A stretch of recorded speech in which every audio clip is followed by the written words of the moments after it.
Rock Point 256. Welcome to a changing world. Rock Point 256. Welcome to another way of thinking. Rock Point 256. Yeah. Believe in yourself and in your heart. Come with me to Rock Hey, Point. discover the rock in you. Come with me to Rock Point. Rock Point. Rock Point 256. Discover the rock in you. Have you thought about death in a good way? Where death lives order, peace, and tranquility in your family. Where your wishes are followed to the letter. Where your wife and children are not disturbed. And where your greedy relatives cannot take over. And have you thought about death in a bad way? Where violence and strife follow immediately after your death. Where your relatives fight over your dead body. Where your wife and children are left out in the cold. Where your greedy relatives steal everything you've ever worked for. The difference is in making a will. Be prudent, be responsible, be loving, be foresighted, and show it by writing your will, the last and lasting gift to your family. This message is brought to you by Communication for Development Foundation Uganda, CDFU, with support from the Democratic Governance Facility, DGF. Rock Point 256. Greetings, dear listeners. Today we bring you the second part of our year-long stories of Rock Point 256. And isn't it cool that we have one of you listeners here with us? Hey, thank you for accepting our invitation to the Rock Point Village. Why don't you let the listeners out there know who just joined us? My name is Aaron. I live in Lira, and I listen to Rock Point 256 on Voice of Teso. Thank you for having me on the show. You are very welcome. Dear listeners, last week Jackson and Tom got into a fight. Guma tried to intervene but got a heart attack. Guma dropped and died just like that. It was unbelievable and the whole of Rock Point was in shock. I'm sure you out there who have been following Guma's life also mourned with us. It is very important for us to have regular medical checkups at least once every year. Usually, the death of such a prominent person doesn't go by quietly. Guma's death introduced a new member of his family. Let's listen. Let me help you with your bag. Have a seat here. Judith, this is your corner. Guma's elder brother. Oh, it's you. Thank you for coming. How are the people in the village? Judith, that's the problem of not coming to the village. How can you forget the brother of your own husband? Yokana, I've been receiving many visitors. That's why I could not recognize you easily, but your face looks familiar. I am very tired. I want to rest. The journey has been very long. Let me first arrange for your bath, then I get for you a place to sleep in the boys' quarters. Did I hear well? Did Guma build a proper house? What do you mean by that, Yokana? You want to dump me in the boys' quarter? Isn't there a room I can sleep in that big house? Yokana, I'm taking you to a good place. Good place indeed. Am I a boy to sleep in a boys' quarter? I don't understand what's taking place. Yokana, let Judith organize for you a place. She knows what she is doing. I'm so much annoyed by this death. Guma would have not died now if he would listen to the word of other people. Are you saying that you know the cause of Guma's death? No, I am only saying the timing was not right. God knows why he had to go at this moment. Yeah. Guma should have first finished his responsibility. What responsibility? How could he die and leave the mother not even with a grass-thatched house in the village? How? My husband did not plan to die at the time he did. I'm sure he had plans to develop his home area. Plans? Yeah. Now that he's gone, where is Tom going to live? A rich man like Guma not to have a home in the village? Nana, please let me go and get bathing water for Yokana. He needs a rest. Have you seen? And she calls herself a wife. How can you move away when I'm still talking? Yokana, you have come to mourn your brother. So what? Does it give her a right to disrespect me?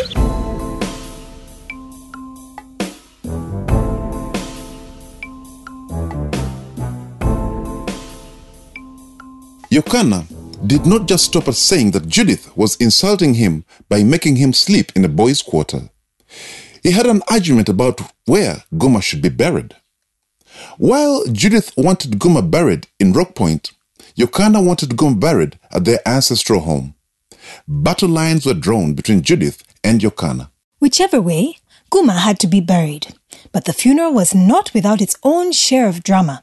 This is some of what happened.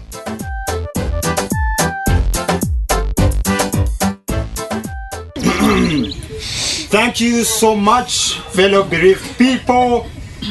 We have all lost a wonderful man and irreplaceable member of our community. Guma was such a kind man, so kind that he offered me a place to call home. There aren't many rich people who are like that. Guma was a very cooperative member of this community, someone who looked out for its development and the empowerment of its people. But Solomon, how could you have included Jackson, that double-faced bastard, on the agenda? Tom, my son, that's not proper language. Jackson has to speak in his capacity as LOC1. Jackson is even the reason we are here. He's responsible for my father's death. Tom, my dear, first things first. Let us bury your father, then deal with Jackson later, okay? Guma was even so kind as to allow me to operate my Kinero without asking me for a single coin. Can you imagine someone who in this day and age can allow you to stay on his land, run a business, and grow some crops without asking for anything in return? But Solomon, why don't you just get the mic out from that mother? Come on, Tom. You are raising your voice. Calm down. I'll personally see to the end of this. Guma, however, did not stop there. Guma personally gave me the land I am staying on. Did you hear that, Uncle Solomon? Did you? Moved by Guma's kindness, I have decided to also leave some legacy for Rock Point. The reason I am putting up that... You are a good-for-nothing murderer. Where are the documents that show that he gave you the land? Someone restrain that boy. Restrain who? Do you think I'm a dog to be restrained? Or do you want people to think that I don't know what I'm saying? You are an illegal squatter and you know it. You must even be a witch. Because how come my father corrupts the minute he stepped on your hand? Did he corrupt on your side? We should all excuse the boy. He is mad with grief, and we all know that that is a stage in the mourning process. Finding someone to blame for a death. You can deceive yourself, Jackson, that I've lost my mind. But you and I know that I've not. Please. Don't think that I'm done with you, Jackson. You can kill me too, but I'm not going to watch you get away with my father's murder. I demand that you keep quiet, Tom. Not when that murder is still on my father's land.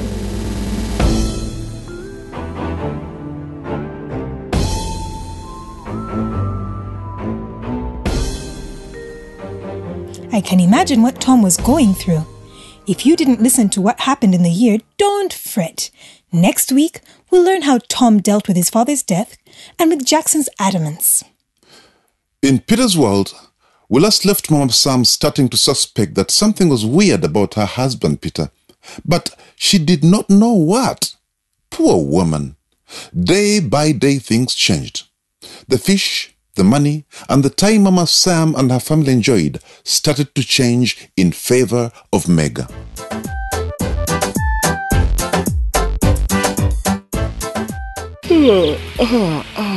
Wow. What's cooking? It smells really delicious, Meg. Aha, you have finally woken up, darling. With the way you dropped off to sleep, you must have worked really hard this time. Yes, we did. And what's cooking? The fish you brought, of course. It smells really nice and I am famished. But you know me. I ooze deliciousness in every way, don't I? That's so vain, Mega. But yeah, it has some truth to it. Isn't that a lot of lotion you're applying, Meg? My dear Peter, this lotion is the reason for my smooth skin. Well, I thought that your skin was just naturally smooth, Meg. It is actually smooth, but this lotion makes it extra smooth. Just for you, darling. Peter, my jackfruit. Mega, you're becoming cheekier by the day. But not richer. Why? What's the problem? My rent was due last week. And the merchandise that was stolen is still affecting me. But a very small boost would do me wonders. And how much would you want for the boost? Just this month's rent would do. Otherwise, getting it out of my capital would set me back even more. Don't worry, Mega. I will give you that money. Really? When? Today, right now. What? Yes. Oh my God, Peter. Thank you so much. That is why I love you. Mwah. Mwah.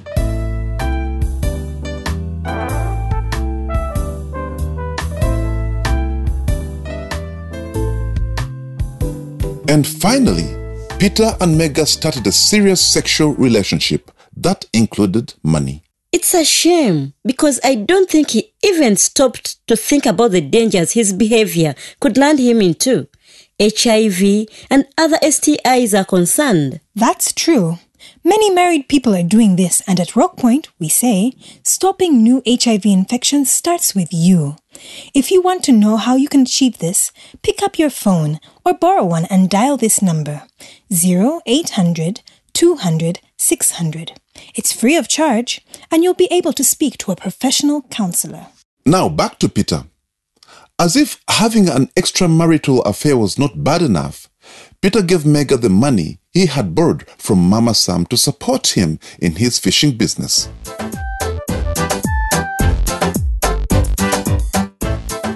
Hey, what's happening with you? By this time you are normally snoring. I have a lot on my mind. What is it? Women things. Which ones?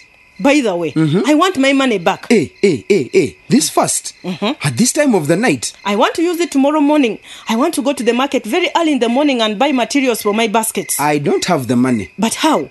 What do you mean how? I just don't have the money. But I have heard that fishing is going on well. Where is the money you're making? Who told you I am making money, Mama Sam? The village has ears, Peter. People talk. But do they talk about me and my money? So do you want to deny? Are you not making money? I am And where do you put it? What kind of questions are those? What are you up to? I'm just asking my husband. Have I committed a crime by asking my husband? What are you up to, Mama Sam?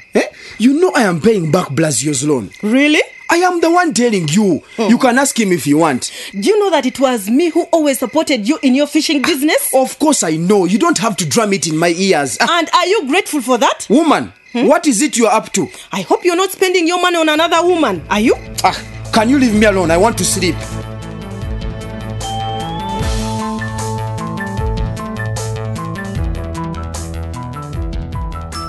I'm starting to like this. Mama Sam should press hard to get to the bottom of this before it ruins her marriage.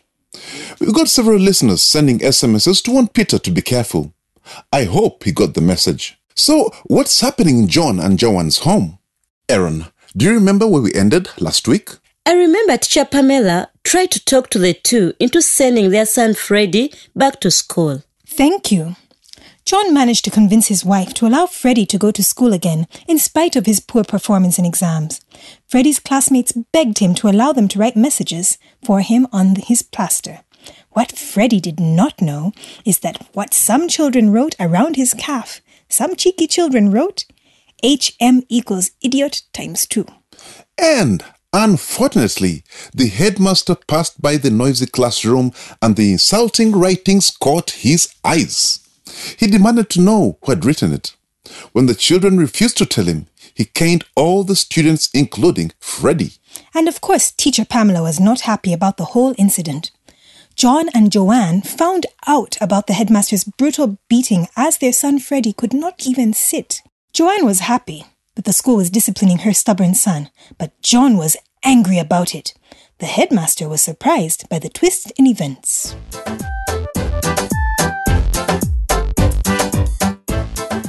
We have received complaints about you at the police station. What? Complaints about me? Yes. No. That must be a mistake. I have never done anything wrong. Aren't you Mr. Tabu Gilbert, the headmaster of this school? Well, yes, that is me. But I've never had any conflict with anyone in Rock Point. Complaints about me? First, calm down, Mr. Headmaster. Okay, Afande.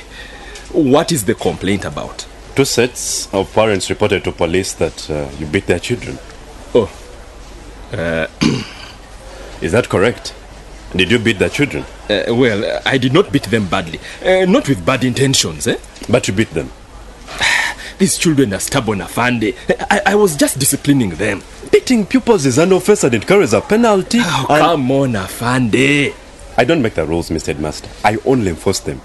But it is not fair, Afande Ali. Why should I be punished when I was only trying to help them? But you know the rules very well. You should have observed them. Okay, Afande. It won't happen again, I promise you. Mr. Headmaster, it's not about me. Okay? The parents reported to police. I'm afraid you must come with me to the police station to make your statement. Afande Ali.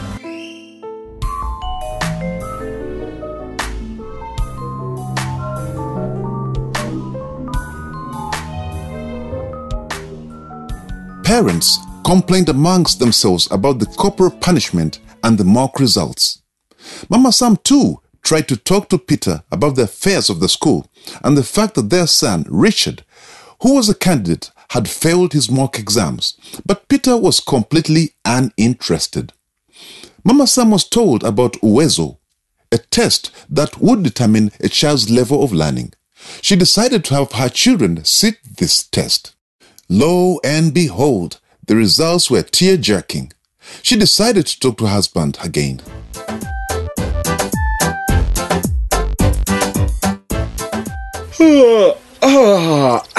That was one refreshing nap. Hey, and why are you looking sad? Do you know that these children failed the Uwezo test, Peter?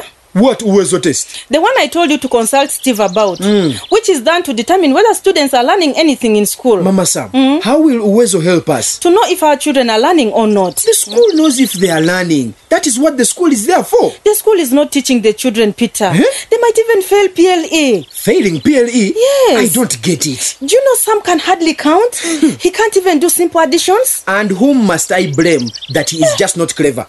Who? Don't look at me like I am to blame.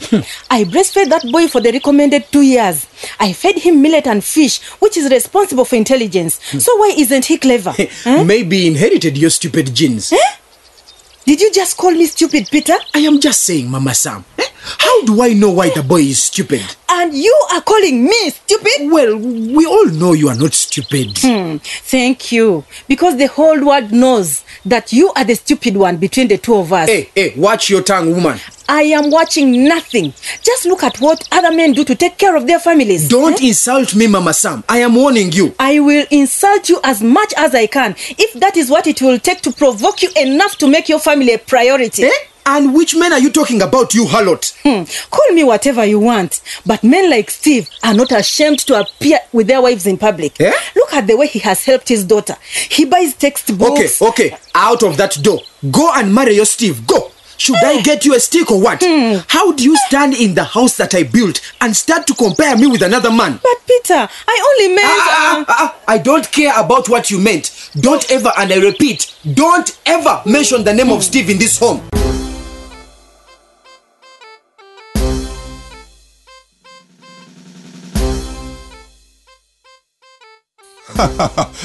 Peter should be ashamed of himself.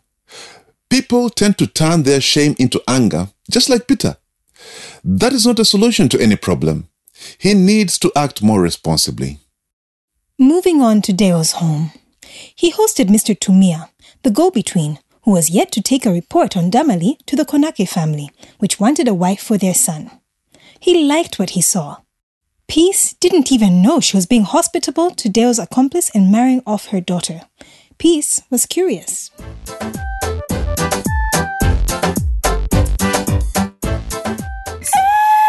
And what does the Konake family have to do with us?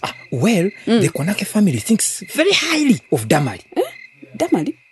How is she their business? Well, what?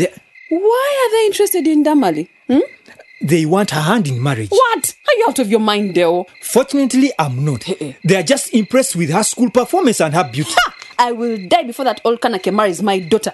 What's wrong with old men defiling young girls, eh? Hold your tongue, woman. Sure. It's his son, not the old man. I knew it, Dewo. I knew you had something sinister up your sleeve. So this is how you're planning to redeem us out of poverty, eh? By marrying off our daughter. Come on, Peace. It's not as bad as you think. Sure. Anyone would want to have their daughter marry into that family. Anyone, but not me, Peace. Damali is still a minor. And they're not saying that they are taking her tomorrow. Sure. They are just bringing their intentions to our attention. But how does someone make intentions to a 13-year-old? Don't be stupid. Hasn't poverty taught you anything? Stupid? It's you who should be ashamed for even considering such a proposal. I'm not ashamed of giving away my daughter in a proper marriage to a very good family. The dowry alone is going to change our lives forever. Damali is only 13. What's wrong with you, Dewo? Come on, Peace. Age is just a number. What? How you dare say that to me, Dewo? I have never seen such stupidity in my life. I have never seen someone who does not see opportunity, even when it comes dancing on their doorstep.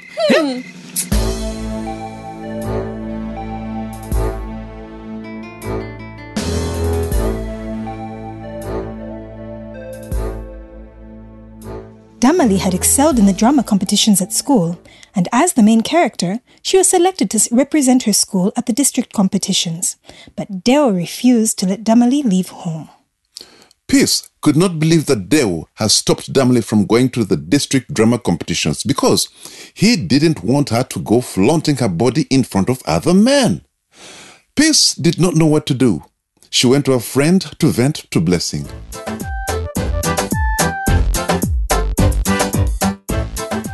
Hey, will Jay be going for the district drama competitions? Of course she will be going. Because she was chosen among the best performers. Isn't Damali going too?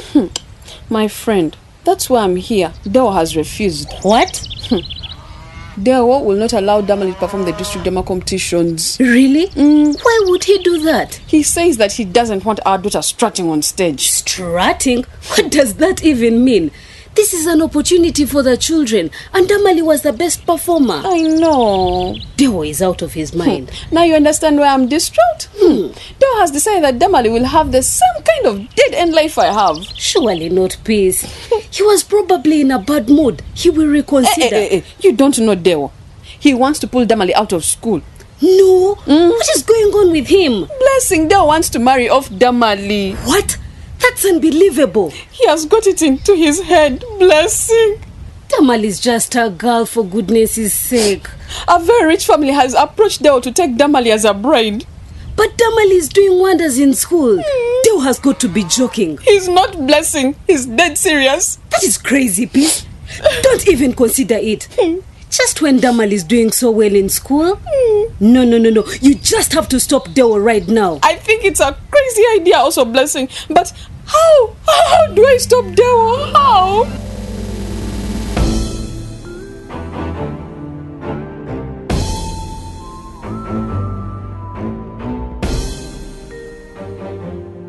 Deo's interest in marrying off Damali hurt many of our listeners, and they wrote to us giving him a piece of advice. One of them said, Deo giving out his daughter for marriage is not right. He's like that person when given a lot of nice foodstuffs, on that day he's too hungry. He might even claim that the ones who gave him such a meal are his parents at that time, when it isn't. Let Deo know he's exchanging 10,000 shillings for 100 shillings. Because when his daughter continues with studies, she might become a president, a medical personnel, or an MP, from which she can earn more income worth those cows within a short time. Deo ignored the advice from the listeners because he had made up his mind to get the money and the material things from the Konakes. Nothing could stop him. He even tricked Peace into going to Matara with him. He claimed that he was going to connect her to a supplier of second-hand bras.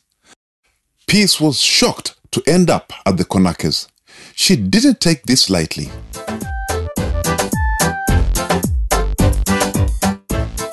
Come on, Peace.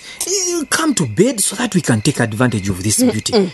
Come, let's do something memorable in these nice bed sheets. I don't want. I will not sleep in that bed. I will sit in this chair all night. I can't betray my daughter. Don't be stupid, Peace. So now I'm even stupid, eh? What am I even doing here? I must go right now. Peace, wait. Stop pulling me, Dale. Leave me and I go. Let go of me. Come on, Peace. Behave yourself. We are visiting our in-laws to be. They are not. In fact, I will go up to Konake's bedroom and make a scene. Yeah. Honey, okay, let me lock this door and see how you will get out of here. I'm keeping these keys. Let us see where you will pass. But Dale, why are you doing all this? I want our daughter to have a good life. What is so hard to understand? But how is she even supposed to adapt in here when she's not learned? At least let her first complete her education and then she can get married. That way she can easily adapt. Don't worry. Mr. Konaki has given me assurance that Damali will continue with her education. Where? Of course, in one of those posh schools around here. Money is not a problem. Just come to bed. You are wasting time.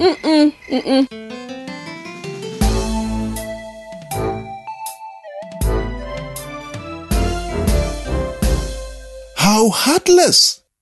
Aaron, what do you think about Dale's behavior? Well, before I share my own experience, let me share this message from Aporo Gabriela in Ajman district. She says, Peace needs to fight for Damali's rights by reporting to LOCs, police, or probation officer. She cries out to the guardians and parents in her own words. Why kill the future of children? That's a deep message from Gabriela. Have you heard of or witnessed cases of young girls getting married off early? Gabriela has mentioned some places you can visit for help. If you need someone to support you on how to approach such a case, please call our toll-free number 0800 200 600. You could also send a message to 0776 256 256. So, what is your opinion? It is sad that Dale is thinking about short-term gains. He hasn't thought about Damali's health and age. She could develop complications during delivery. She probably doesn't even know how to look after a home, let alone a child.